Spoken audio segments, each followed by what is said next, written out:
Breaking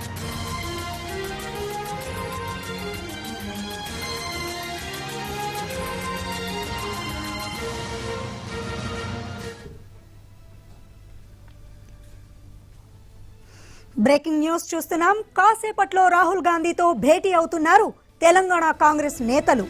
రాహుల్తో సమావేశంలో 36 మంది తెలంగాణ కాంగ్రెస్ నేతలు పాల్గొన్నారు. పొలిటికల్ అఫైర్స్ కమిటీ సభ్యులు, కేంద్ర రాష్ట్ర మాజీ మంత్రులకు ఆహ్వానం అందింది. పొన్నం ప్రభాకర్, సిరిసిల్ల రాజయ్య, సురేష్ షెట్కర్, మల్లు రవికి ఆహ్వానం అందలేదు. సార్వత్రిక ఎన్నికల కోసం అన్ని రాష్ట్రాల్లో కాంగ్రెస్ నేతల్ని సమాయత్తం చేస్తున్న రాహుల్ ఇప్పటికే కర్ణాటక, హర్యానా, గుజరాత్, హిమాచల్ కాంగ్రెస్ నేతలతో భేటీ అయ్యారు. రాహుల్తో భేటీకి ముందు ఏఐసీసీ కార్యాలయంలో టీ కాంగ్రెస్ నేతలు సమావేశమయ్యారు.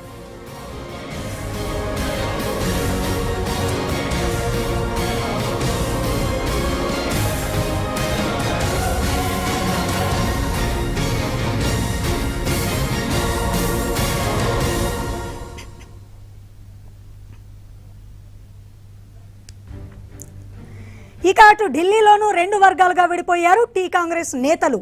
రాష్ట్రంలో కాంగ్రెస్ పరిస్థితి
ఇక ఇదే అంశానికి సంబంధించి మరింత సమాచారం మా ప్రతినిధి చారి లైవ్ లో అందిస్తారు. చారి, ఏంటి రేవంత్ రెడ్డికి వ్యతిరేక వర్గం, అనుకూల వర్గంగా 2గా విడిపోయారు.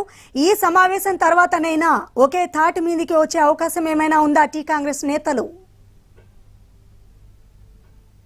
సమావేశం రాహుల్ గాంధీతో ఇప్పటికే ప్రారంభం అవ్వాల్సి ఉంది. కానీ రాహుల్ గాంధీ అందుబాటులో లేకపోవడం వల్ల పొరుగు రాష్ట్రానికి పర్యటనకు వెళ్ళినటువంటి రాహుల్ గాంధీ గంట ఆలస్యంగా బయలుదేరారు. మరి కాసేపట్లో ఆయన ఢిల్లీకి చేరుకునే అవకాశం ఉంది. ఆ ఢిల్లీ చేరుకోవడానికంటే ముందు తెలంగాణ కాంగ్రెస్ పార్టీకి సంబంధించినటువంటి ముఖ్య నాయకులంతా కూడా ఏఐసీసీ కార్యాలయంలో సమావేశమయ్యారు. ప్రధానంగా గతంతో పోల్చుకుంటే ఈ రోజు జరిగేటువంటి సమావేశం గంట ఆలస్యం అవుతున్నటువంటి నేపథ్యం కావచ్చు. ఏఐసీసీ ఇచ్చినటువంటి ఎజెండా ప్రకారం, మనకున్నటువంటి సమాచారం ప్రకారం అయితే రాజకీయ వ్యూహకర్త సునీల్ చేసినటువంటి గ్రౌండ్ రిపోర్ట్ ఏదైతే ఉందో, ఈ గ్రౌండ్ రిపోర్టుకు అనుగుణంగా తెలంగాణలో ప్రస్తుతం రాజకీయ పరిణామాలు ఎలా ఉన్నాయి, రాజకీయ పరిస్థితులు ఎలా ఉన్నాయి, కాంగ్రెస్ పార్టీ పరిస్థితి ఏంటి, అధికార పార్టీ పరిస్థితి ఏంటి, కాంగ్రెస్ పార్టీ ఎలాంటి ఇష్యూస్లో వెనకబడి ఉంది, ఇలాంటి అంశాలన్నిటికీ సంబంధించి సునీల్ ఒక నివేదికను రూపొందించారు. ఈ నివేదికకు సంబంధించినటువంటి ఇచ్చినటువంటి నివేదిక మీద రాహుల్ గాంధీ సమక్షంలో పవర్ పాయింట్ ప్రజెంటేషన్ ఉండే అవకాశం అయితే ఉంది. ఈ పవర్ పాయింట్ ప్రజెంటేషన్ ఇచ్చిన తర్వాత పార్టీకి సంబంధించినటువంటి ముఖ్య నాయకులందరి అభిప్రాయాల్ని కూడా షేర్ చేసుకోవాల్సినటువంటి అవసరం ఉంటుంది. కాబట్టి పార్టీకి సంబంధించినటువంటి ముఖ్య నాయకులంతా కూడా ఇచ్చినటువంటి పవర్ పాయింట్ ప్రజెంటేషన్ మీద వాళ్ళ అభిప్రాయాల్ని అలా సూచనలు కూడా తీసుకునే అవకాశం ఉంది. సుమారు 40 మంది నాయకులు ఈ సమావేశానికి వెళ్తున్నటువంటి నేపథ్యంలో అందరూ కూడా మెజారిటీ సమావేశానికి వెళ్తున్నటువంటి సీనియర్ నాయకుల్లో కొంతమంది పిసిసి చీఫ్ రేవంత్ రెడ్డిని వ్యతిరేకిస్తూ రేవంత్ రెడ్డి యాటిట్యూడ్ని వాళ్ళు తప్పుపడుతూ వస్తున్నారు. పార్టీకి సంబంధించినటువంటి కార్యాచరణ కావచ్చు, ఈ మిగతా యాక్షన్ ప్లాన్కు సంబంధించినటువంటి అంశాలన్నిటిలో తను ఇష్టం వచ్చినట్టుగానే తను అనుకున్నట్టుగానే వెళ్తున్నారు తప్ప పార్టీకి సంబంధించినటువంటి సీనియర్ నాయకులతో ఎవరిని కలుపుకొని పోవట్లేరు అనే అంశాన్ని పదే పదే సీనియర్ నాయకులు ప్రస్తావిస్తూ వస్తున్నారు. ఇదే అంశాన్ని రాహుల్ గాంధీ సమక్షంలో ఒకరిద్దరు నాయకులు రాహుల్ గాంధీ దృష్టికి ఈ అంశాన్ని తీసుకువెళ్లాలనే ఒక ఆలోచన కూడా చేస్తున్నారు. ఒకవేళ రాహుల్ గాంధీ సమక్షంలో పార్టీకి సంబంధించినటువంటి అంతర్గత వ్యవహారాలకు సంబంధించినటువంటి అంశాల మీద చర్చించే సమయం కానీ వీలు కానీ లేకపోతే పార్టీ వ్యవహారాల నియామకానికి సంబంధించినటువంటి కావచ్చు, పార్టీ నిర్మాణానికి సంబంధించినటువంటి వ్యవహారాలన్నిటి చూసినటువంటి కేసీ వేణుగోపాల్తో ఈ పార్టీ అంతర్గత అంశాలు, నాయకుల మధ్య ఉన్నటువంటి సమన్వయ లోపానికి సంబంధించినటువంటి అంశాల మీద కేసీ వేణుగోపాల్తో చర్చించే అవకాశాలు అయితే కనపడుతున్నాయి. రాహుల్ గాంధీ ఇప్పటికే ఆలస్యంగా వస్తున్నటువంటి నేపథ్యంలో ఈ సమావేశాన్ని పూర్తిగా పార్టీ నిర్మాణానికి, పార్టీకి సంబంధించినటువంటి గ్రౌండ్ రిపోర్టు ఇచ్చినటువంటి సునీల్ ఇచ్చినటువంటి గ్రౌండ్ రిపోర్టు మీద ఎక్కువ చర్చ జరిగే అవకాశం ఉంది.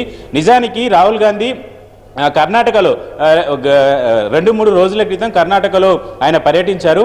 ఆయన పర్యటనలో గ్రౌండ్ టు అప్ వరకు క్షేత్రస్థాయిలో ఉన్నటువంటి నాయకుల నుంచి రాష్ట్ర పిసిసి స్థాయి వరకు ఉన్నటువంటి నాయకులందరితో కూడా మాట్లాడారు. ప్రస్తుతం తెలంగాణకి ఈ నెలలో రాహుల్ గాంధీ వచ్చే అవకాశం ఉంది. నెలాఖరులో కానీ వచ్చే నెలలో మొదటి వారంలో కానీ వచ్చే అవకాశం ఉన్నటువంటి నేపథ్యంలో ఎవరైతే 1-to-1 మాట్లాడాలి అనుకుంటున్నారో వాళ్ళందరితో కూడా తెలంగాణకి రైతులకు సంబంధించినటువంటి సమస్యల మీద సభ ఏర్పాటు చేస్తున్నటువంటి పిసిసి ఇప్పటికీ ఈ ప్రకటన కూడా చేసినటువంటి నేపథ్యంలో రాహుల్ గాంధీ తెలంగాణకి 2 రోజుల షెడ్యూళ్లు ఖరారు చేయడము, ఒకరోజు సభలో పాల్గొనడం, మరుసటి రోజు పార్టీకి సంబంధించినటువంటి అందరూ నాయకులతో కూడా మాట్లాడాలి అనే ఒక